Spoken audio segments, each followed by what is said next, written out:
নমস্কার বন্ধুরা, আমি অপর্ণা। তোমরা দেখছো ব্লগার অপর্ণা এই চ্যানেলের পক্ষ থেকে তোমাদের জানাই অনেক অনেক অভিনন্দন আর আন্তরিকতা। তোমরা কেমন আছো? আশা করি তোমরা ভালোই আছো আর আমিও বেশ আছি। আর আশা রাখছি ব্লগটি ভালো লাগবে। তো দেখো, সকাল সকাল রান্নার আয়োজন করছি, কারণ কি জানো তো, হসপিটাল যাব। মা ভর্তি আছে, মায়ের অপারেশন হয়েছে, ভাইয়ের জন্য খাবার নিয়ে, তাই রান্নার এত তোড়জোড়। তাড়াতাড়ি করে ঘুম থেকে উঠে বাসি কাজকর্ম সেরে নিয়েছি। বাসি কাজকর্ম বলতে আজকে আমি ঘর ঝাড় দিইনি, জানো তো, ডাইরেক্ট জল নিয়ে এসে ঘর মুছে নিয়েছি। তাহলে বাসি ঘরটা আর থাকলো না। আর পরে মুছারও ব্যাপার ভয় একটা করবে না যে বাসি ঘর বাড়ি পড়ে আছে, তাই না? তো সকালে ঝাড় না দিয়ে আমি মুছে নিয়েছি, তো একবারে পরিষ্কার হয়ে গেছে আর একবারে কাজ কমপ্লিট হয়েও গেছে। দেখো, তাদের রান্না করে নিয়েছি। তো আজকে শনিবার, নিরামিষ রান্না করবো। আর এদিকে দেখছো কী হলো, ভিডিওটা তাড়াহুড়ো করে সেট করছি, তোমাদের সঙ্গে শেয়ার করছি, এর মধ্যে ব্লেন্ডার পড়ে গেল ফোনটা। তো আবার তুলে ভিডিও সেট করছি। আর কি করব বন্ধুরা, এইভাবে যদি ভিডিও না করি তাহলে আর ভিডিও করা হচ্ছে না, তোমাদের সঙ্গে শেয়ারও করা হচ্ছে না। তো তাই ভাবলাম, যখন আমি এই কাজকর্মগুলো করছি, যখন আমি খাচ্ছি দাচ্ছি কাজগুলো করছি, তখন তোমাদের সঙ্গে কেন শেয়ার করব না? হোক না একটু লেট, তো তাই আর কি একটু শেয়ার করা। ওদিকে আবার 9টার দিকে বাড়ি থেকে বেরোতে হবে। আমার বাড়ি থেকে হসপিটাল যেতে 1 ঘন্টা লাগে।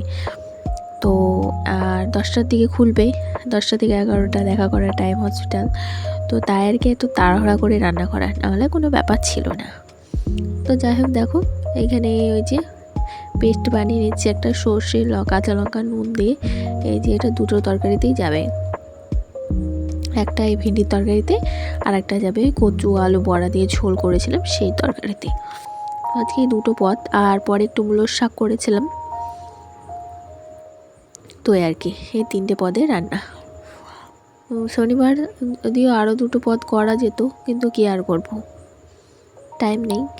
আর অত 7 পদ রান্না করতে গেলে তাহলে আর আমাকে যাওয়া লাগবে না, বসে বসে রান্না করে বাড়িতে খেতেই হবে, বুঝলে তো। তো যখন যেরকম তখন সেরকম, একবারে ভিআইপিভাবে সারা জীবন চলবো বা চলতে হবে তেমন তো কোনো ব্যাপার নেই।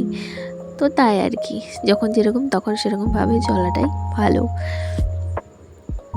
নাইবা থাকলো আমার কাছে ভিআইপি জীবনযাত্রা, আমার কাছে থাকলো আমার সাধারণ জীবনযাত্রা, তাই না?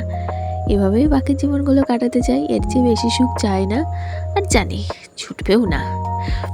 তো দেখো, এর মধ্যে এই যে জামা কাপড়গুলো মেলে দেবো, কারণ রোদ উঠে গেছে। অনেকক্ষণ আগেই বাসি নাইটিটা কেচেছি, তো সেটা আর মেলা হয়নি। তো ভাবলাম এখন ফাইনালি মুছে দিই। ওইদিকে নাকি সে যে ঢাক বাজছে জানি না, এখন যদি চলে আসে তাহলে ভয়েসে কপিরাইট ক্লেম চলে আসবে। তো যাই হোক, দেখো এখন একটু গুছিয়ে নেব, কারণ ঘরের এই দুটো কাজই করেছিলাম। সকালে তো ঘর মুছে নিয়েছি, মানে ডাস্টিংটা খুব একটা করতে পারিনি, যে ফার্নিচারগুলো ধরে ধরে মোছা, সেই ডাস্টিংগুলো করা হয়ে উঠেনি। তো এইভাবেই এখন হসপিটালে তাড়ার জন্য তাড়াহুড়া করে কাজকর্মগুলো করে নিচ্ছি, সেই জন্য আর ফার্নিচারগুলো মোছা হচ্ছে না। আর আসছি, তারপরে খুব ক্লান্ত লাগছে, এসে ঘুমাচ্ছি, আবার ছেলেকে ঘুম পাড়াচ্ছি, খাওয়াচ্ছি, আবার নিজে খাচ্ছি, তারপরে উঠে আবার প্রাইভেটে দিয়ে আসছি, বিকালে রান্নাবান্নাগুলো করে নিচ্ছি, রাত্রের যে রান্নাটা আর কি লাগবে, এই আর কি। এই করতে করতে টাইম হয়ে যাচ্ছে।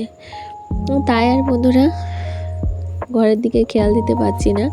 তবে যদি কখনো ফাঁকা পাই সেদিনকে পুরো ক্লিনিংটা আরেকবার করেই নেব। তো দেখো, এখন বিছানাটা ভালো করে ঝেড়ে নিলাম, আর তারপরে যে বালিশগুলো এখন গুছিয়ে রেখে দেব। তো যে বালিশগুলো এখন গুছিয়ে রেখে দিচ্ছি।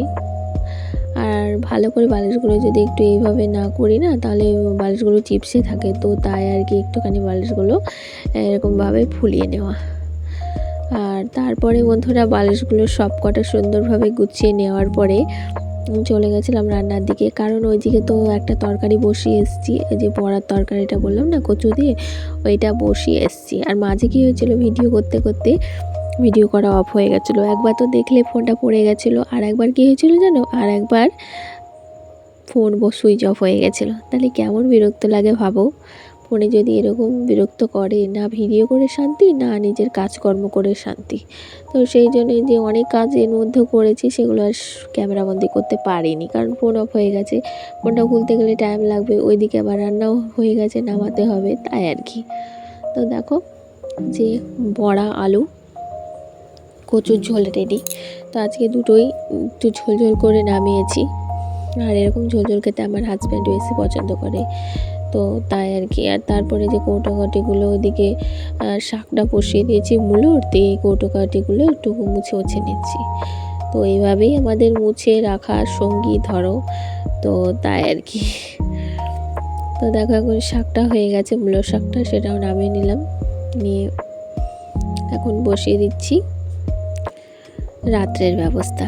মানে এটা একদম বিকালের ভিডিও, বিকালবেলাতেই রাত্রে রান্নাবান্নার আয়োজন করছি, কারণ রাত্রে কারেন্ট থাকে না, খুব ডিস্টার্ব করে, তাই। তো এই যে রাত্রে ডিনারে ছিল আলু পটল ভাজা, রুটি। তো এই ছিল আমাদের রাত্রের ডিনার। আর আজকের ভিডিওটা আমি জানি খুব ছোট হয়ে গেছে, ওই যে হসপিটাল যাওয়া আসা নিয়ে না খুব জার্নিং হয়ে যাচ্ছে, সময়ও পাচ্ছি না, মানে কোনো দিকেই সম্ভব হচ্ছে না, তো তাই আর কি ভিডিওগুলো এখন ছোট ছোট হচ্ছে। আবার বাবার বাড়ি চলে গেলে তো কিছুই পাবে না, তো তাই। দেখো এখন রুটিগুলো বেলে নিচ্ছি। ওই বড় সাইজের টেবিলটা করে না একটু সুবিধা হয়েছে, রুটিগুলো বেশ ধরে ধরে একটুখানি বেলে নিতে পারছি। আর এখন রুটিগুলো সেঁকে নেব। তো ফার্স্ট রুটিটা সেঁকে নিই, এটাই হয় যখনই ক্যামেরা অন করি তখনই আমার রুটি ফোলাগুলো না বন্ধ হয়ে যায়, দেখেছি খেয়াল করে। তো যাই হোক, খাওয়ার মতন হয়েছে আবার কি, তাই না? তো দেখো এখন এই যে রুটিগুলো সব কটা সেঁকে নিচ্ছি, আর রুটি ভেজে খেয়ে নিয়েছিলাম আর ভিডিও শ্যুট করে নিই। তাহলে চলো প্রতিদিনের কথাগুলো